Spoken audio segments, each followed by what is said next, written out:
Hello space lovers, అంతరిక్షం అనంతమైనదని దాన్ని మనం ఎప్పటికీ పూర్తిగా చూడలేమని అనుకుంటాం. కానీ ఆస్ట్రోనామర్స్ దీన్ని ఎప్పటికీ ఒప్పుకోరు. ఎందుకంటే ఈ యూనివర్స్ కి బయట ఉంటుందో ఊహించిన ప్రతిసారి మళ్ళీ దానికి బయట ఉంటుందో అనే క్వశ్చన్ వస్తుంది. కాబట్టి అలా క్వశ్చన్ చేసుకుంటూ వెళ్తే ఈ యూనివర్స్ అంచుకి మనం చేరుకోకపోయినా ఈ యూనివర్స్ ఎంత విశాలమైనదో అదే స్థాయిలో ఈ యూనివర్స్ గురించి నాలెడ్జ్ మనకు కూడా పెరుగుతుంది అనేదే వాళ్ళ ఉద్దేశం. అయితే రీసెంట్ గా SDSS అనే ఆస్ట్రోనామికల్ సర్వే ఆర్గనైజేషన్ వాళ్ళు మనం ఇప్పటి వరకు అంతరిక్షంలో ఎంత భాగాన్ని చూసామో అందులో ఎన్ని గెలాక్సీలు మనకు కనిపించాయో వాటిని అక్యురేట్ గా మ్యాపింగ్ చేశారు. దానికి సంబంధించిన 3D మ్యాప్ ని రీసెంట్ గా రిలీజ్ చేశారు. ఒక రకంగా ఇదే ఇప్పటి వరకు మన దగ్గర ఉన్న అడ్వాన్స్డ్ స్పేస్ మ్యాప్ అనుకోవాలి. అయితే ఈ మ్యాప్ లో దాదాపు 4 మిలియన్ గెలాక్సీలతో పాటు క్వేజర్స్ కూడా ఉన్నాయి. అండ్ ఇక్కడ మీరు చూస్తున్నవి అన్ని కూడా గెలాక్సీలే. అందులో మళ్ళీ ట్రిలియన్స్ ఆఫ్ స్టార్స్ కూడా ఉంటాయి. సో వీటన్నిటిని slow and digital sky survey వాళ్ళు దాదాపు 20 సంవత్సరాల నుండి అక్యురేట్ గా మ్యాపింగ్ చేస్తూ వస్తున్నారు. అంటే ఇప్పుడు దాదాపు 4 మిలియన్ గెలాక్సీల యొక్క పొజిషన్స్ తో పాటు వాటి డిస్టెన్స్ అండ్ అవి ఎలాంటి రకమైన గెలాక్సీ అనేది కూడా మన దగ్గర ఖచ్చితమైన డీటెయిల్స్ ఉన్నాయని చెప్పుకోవచ్చు. అందులో ముఖ్యంగా గ్రీన్ కలర్ లో కనిపిస్తున్నవి అన్ని కూడా మనకు దగ్గరగా ఉన్న గెలాక్సీలు. వీటిని 1998 నుండి 2008 టైంలో మ్యాపింగ్ చేశారు. దాంట్లో ఆండ్రోమెడా లాంటి కొన్ని ఫేమస్ గెలాక్సీలు కూడా ఉన్నాయి. అండ్ పింక్ రెడ్ కలర్ లో ఉన్నవి అన్ని కూడా ఓల్డ్ రెడ్ గెలాక్సీలు. వీటిని 2008 నుండి 2019 వరకు మ్యాపింగ్ చేశారు. అలాగే బ్లూ కలర్ లో కనిపిస్తున్నవి అన్ని కూడా ఇప్పుడిప్పుడే కొత్తగా ఫామ్ అవుతున్న యంగ్ గెలాక్సీలు. అండ్ ఎల్లో కలర్ లో కనిపిస్తున్నవి మొత్తం క్వేజర్స్. ఇవి స్పేస్ లోని అతి భయంకరమైన గెలాక్సీలు అనుకోవచ్చు. అండ్ వీటిలో కొత్తగా గ్రహాలు ఏర్పడే ఛాన్స్ లేదు. ఎందుకంటే ఇవి నిరంతరం ఒకదాంతో ఒకటి కొల్లైడ్ అవుతూ ఉంటాయి. అండ్ వీటిలో మ్యాసివ్ బ్లాక్ హోల్స్ ఉంటాయి కాబట్టి ఇవి ఎక్కువగా ఎక్స్రే గామా రేస్ ని విడుదల చేస్తూ ఉంటాయి. ఫైనల్ గా వైట్ కలర్ లో కనిపిస్తున్నవి అన్ని కూడా ఎర్లీ గెలాక్సీలు, అంటే బిగ్ బ్యాంగ్ తర్వాత పుట్టిన గెలాక్సీలు. ఇవి ముఖ్యంగా లైమెన్ ఆల్ఫా రేడియేషన్ ని ఎమిట్ చేస్తాయి. అంటే ఇది మనం చూసే లైట్ లో ఒక రకమైన వేవ్ లెంత్ తో ఉంటుంది. సో ఇంతవరకు మాత్రమే మనం ఈ యూనివర్స్ ని ఖచ్చితమైన డీటెయిల్స్ తో చూసామని అనుకోవచ్చు. అండ్ దీన్ని బట్టి ఈ యూనివర్స్ అనేది ఫ్లాట్ గా ఉంటుందా లేక రౌండ్ గా ఉంటుందా అనేది కూడా ఇంకా అక్యురేట్ గా స్టడీ చేసే ఛాన్స్ ఉంది. అంటే భూమి మీద ఒక ప్లేస్ నుండి స్ట్రైట్ గా ట్రావెల్ చేస్తే లాస్ట్ కి మళ్ళీ ఎక్కడ స్టార్ట్ అయ్యామో అక్కడికే వస్తాం. ఎందుకంటే భూమి గుండ్రంగా ఉంటుంది కాబట్టి. అలాగే ఈ యూనివర్స్ అనేది రౌండ్ షేప్ లో ఉంటే సరిగ్గా అదే జరుగుతుంది. కానీ హబుల్ కాన్స్టెంట్ రేట్ ప్రకారం అలాగే ఈ స్పేస్ మ్యాపింగ్ ప్రకారం యూనివర్స్ అనేది ఫ్లాట్ గా ఉండొచ్చు అని తెలుస్తుంది. అండ్ లాస్ట్ 20 ఇయర్స్ నుండి ఈ డిజిటల్ యూనివర్సల్ మ్యాప్ యొక్క ప్రతి డేటాని డాక్యుమెంట్ చేస్తూ వస్తున్నారు. ఈ డేటా అనేది ప్రతి ఆస్ట్రానమీ రీసెర్చ్ లో ఉపయోగపడుతుంది. అలాగే దీనితో ఈ యూనివర్స్ ఎలా పనిచేస్తుందో అండ్ ఎలా అంతమవుతుందో కూడా అర్థం చేసుకునే ఛాన్స్ ఉంది.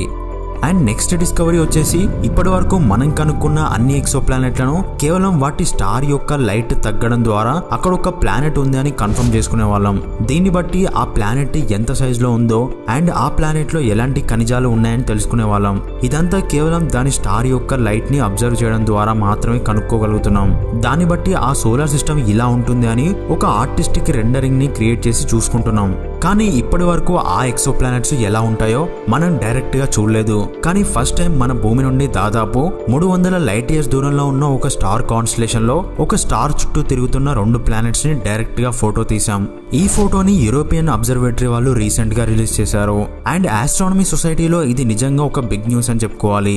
ఇలాంటి డైరెక్ట్ ఇమేజెస్ ద్వారా ఆ ప్లానెట్ యొక్క అట్మాస్ఫియర్ ని స్టడీ చేయొచ్చు. అండ్ ముఖ్యంగా ఏలియన్ సివిలైజేషన్ ని మనం ఈజీగా డిటెక్ట్ చేసే ఛాన్స్ ఉంది. అయితే ఇప్పుడు మనం తీసిన ఎక్సో ప్లానెట్స్ చుట్టూ మన సోలార్ సిస్టమ్ లో ఉన్న పరిస్థితులే ఉన్నాయి. కాకపోతే ఈ సోలార్ సిస్టమ్ అనేది ఇప్పుడే కూల్ అవుతూ ప్లానెట్స్ పూర్తిగా ఫామ్ అవబోతున్నాయి. ఒక రకంగా చెప్పాలి అంటే ఈ సోలార్ సిస్టమ్ అనేది ఎవల్యూషన్ స్టేజ్ లో ఉందని అనుకోవచ్చు. అండ్ కొన్ని మిలియన్ సంవత్సరాల తర్వాత ఇవి భూమి లాంటి గ్రహాలుగా మారుతాయని కూడా అనుకోవచ్చు. అండ్ ఇక్కడ మీరు చూస్తున్న ఈ 2 ప్లానెట్స్ మన జూపిటర్ కన్నా పెద్దగా ఉంటాయి. అలాగే దాని చుట్టూ కనిపించేవి కేవలం బ్యాక్గ్రౌండ్ లో ఉన్న ఇతర స్టార్స్ మాత్రమే. దీన్ని బట్టి మనం అర్థం చేసుకోవచ్చు ఎక్సో ప్లానెట్స్ ని డైరెక్ట్ గా ఫోటో తీయడం ఎంత కష్టమో అని. అలాగే మన సోలార్ సిస్టమ్ ఎలా ఇవాల్వ్ అయింది అనేది కూడా దీని ద్వారా మనం అర్థం చేసుకోవచ్చు. అండ్ నెక్స్ట్ న్యూస్ వచ్చేసి మార్స్ పైకి ఇప్పటికే నాసా చాలా రోవర్స్ ని పంపించింది. అందులో ఆపర్చునిటీ అండ్ క్యూరియాసిటీ లాంటి ఫేమస్ రోవర్లు కూడా ఉన్నాయి. అండ్ అందులో క్యూరియాసిటీ రోవర్ మాత్రమే ఇప్పుడు అక్కడ పనిచేస్తూ మిషన్ ని కంటిన్యూ చేస్తుంది. అయితే మార్స్ పైకి మళ్ళీ కొత్తగా పర్సివియరెన్స్ అనే రోవర్ ని జూలై 13th రోజున పంపించబోతుంది నాసా. అయితే ఇప్పటికీ అక్కడ రోవర్ ఉంది కదా, మళ్ళీ ఇంకొక రోవర్ ని ఎందుకు పంపిస్తున్నారు అని మనం అనుకోవచ్చు. కానీ ఈ రోవర్ తో అక్కడ ఒక కీలకమైన ఎక్స్పెరిమెంట్ ని చేయబోతున్నారు. అదేంటంటే ఈ రోవర్ లో అమర్చిన ఆక్సీ అనే ఇన్స్ట్రుమెంట్ ద్వారా మార్స్ పై అక్కడే ఉన్న అట్మాస్ఫియర్ ని ఉపయోగించుకొని ఆక్సిజన్ ని తయారు చేయబోతున్నారు. దీనివల్ల ఫ్యూచర్ లో మార్స్ పైకి వెళ్లే ఆస్ట్రోనాట్స్ కి ఆక్సిజన్ చాలా ఉపయోగపడుతుంది. అండ్ లిక్విడ్ ఆక్సిజన్ తో రాకెట్ కి ఇంధనంగా కూడా ఉపయోగించుకోబోతున్నారు. అలాగే ముఖ్యంగా ఈ మిషన్ ద్వారా మార్స్ పై ఉన్న క్రేటర్ లో పూర్వం ఏదైనా మైక్రోబయల్ లైఫ్ ఉండేదా అని కన్ఫర్మ్ చేయబోతున్నారు. అలాగే ఈ మిషన్ లో రోవర్ తో పాటు ఒక చిన్న హెలికాప్టర్ ని కూడా పంపిస్తున్నారు. దీన్ని తయారు చేసింది మాత్రం మన తెలుగు ప్రొఫెసర్ అయిన బలరాం గారు. ఈయన నాసా జెట్ ప్రొపల్షన్ ల్యాబొరేటరీలో చీఫ్ ఇంజనీర్ గా పనిచేస్తున్నారు. సో ఈ మిషన్ ని జూలై 13th రోజున లాంచ్ చేయబోతున్నారు. ఇది 2021 ఫిబ్రవరి 18th రోజున మార్స్ పైన ల్యాండ్ అవబోతుంది. అండ్ కేవలం నాసా మాత్రమే కాదు, చైనా కూడా జూలై 23rd రోజున మార్స్ పైకి ఒక రోవర్ ని సక్సెస్ఫుల్ గా లాంచ్ చేసింది. ఇది కూడా ఇంచుమించు అదే టైం కి మార్స్ ని రీచ్ అవబోతుంది. కాకపోతే చైనాకి మార్స్ ల్యాండింగ్ మీద ఎక్స్పీరియన్స్ లేదు. సో ఈ రెండు మిషన్లలో నాసా కంటే చైనా మిషన్ పైన ఎక్కువగా ఫోకస్ ఉంటుంది. And China Mars landing fail అయ్యే ఛాన్సెస్ కూడా ఎక్కువగానే ఉన్నాయని అనుకోవచ్చు.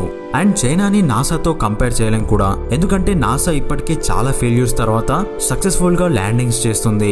ఈసారి ఇంకా అక్యురేట్ గా ల్యాండ్ అవడానికి ఇంప్రూవ్మెంట్స్ కూడా చేస్తుంది. సో ల్యాండింగ్ మిషన్ పక్కన పెడితే ఈ మిషన్ ద్వారా మార్స్ పైకి మనిషి అడుగు పెట్టడానికి అన్ని సిద్ధం చేయబోతున్నాం అని అనుకోవచ్చు. వీటితో పాటు ఫస్ట్ టైం ఒక అరబ్ కంట్రీ అయిన యునైటెడ్ అరబ్ ఎమిరేట్స్ కూడా దానికున్న యుఏఈ స్పేస్ ఏజెన్సీ ద్వారా ఒక ప్రోబ్ ని సక్సెస్ఫుల్ గా మార్స్ పైకి పంపించింది. అండ్ ఇది నిజంగా అరబ్ కంట్రీస్ కి ఒక ఇన్స్పిరేషన్ అని చెప్పుకోవాలి. ఎందుకంటే అరబ్ కంట్రీస్ టెక్నాలజీ విషయంలో ఎక్కువగా వేరే దేశాలపైనే ఆధారపడి పనిచేస్తుంటాయి తప్ప వాళ్ళకంటూ సొంతంగా టెక్నాలజీని తయారు చేసుకునే శక్తి చాలా తక్కువగా ఉంటుందని అనుకోవచ్చు. అండ్ ఫస్ట్ టైం వాళ్ళు చేసిన ఈ ప్రయోగం ద్వారా మిగతా అరబ్ కంట్రీస్ కూడా వెపన్స్ ని డెవలప్ చేయడం పక్కన పెట్టి సోలార్ సిస్టమ్ ని ఎక్స్ప్లోర్ చేయడం స్టార్ట్ చేస్తాయేమో చూడాలి. అండ్ ఈ స్పేస్ ఏజెన్సీలు అన్ని కలిసి ఈ టైంలోనే మార్స్ కి వెళ్లడం ఏంటి అని అనుకోవచ్చు. ఎందుకంటే మార్స్ ప్లానెట్ అనేది ఈ టైంలోనే మన భూమికి దగ్గరగా వస్తుంది. కాబట్టి ఈ టైంలోనే మార్స్ కి వెళ్ళగలం కూడా. ఒక రకంగా ఇది మార్స్ కి వెళ్లే సీజన్ అని చెప్పుకోవాలి. అండ్ నెక్స్ట్ న్యూస్ ఏంటంటే భూమి నుండి దాదాపు 75 మిలియన్ లైట్ ఇయర్స్ దూరంలో ఆక్వేరియన్ కాన్స్టలేషన్ లో ఉన్న డ్వార్ఫ్ గెలాక్సీలో ఒక స్టార్ ని 2001 నుండి 2011 వరకు అబ్జర్వ్ చేస్తూ వచ్చారు. కానీ రీసెంట్ గా 2019లో చేసిన అబ్జర్వేషన్ లో ఈ స్టార్ ఒక్కసారిగా మాయమైపోయింది.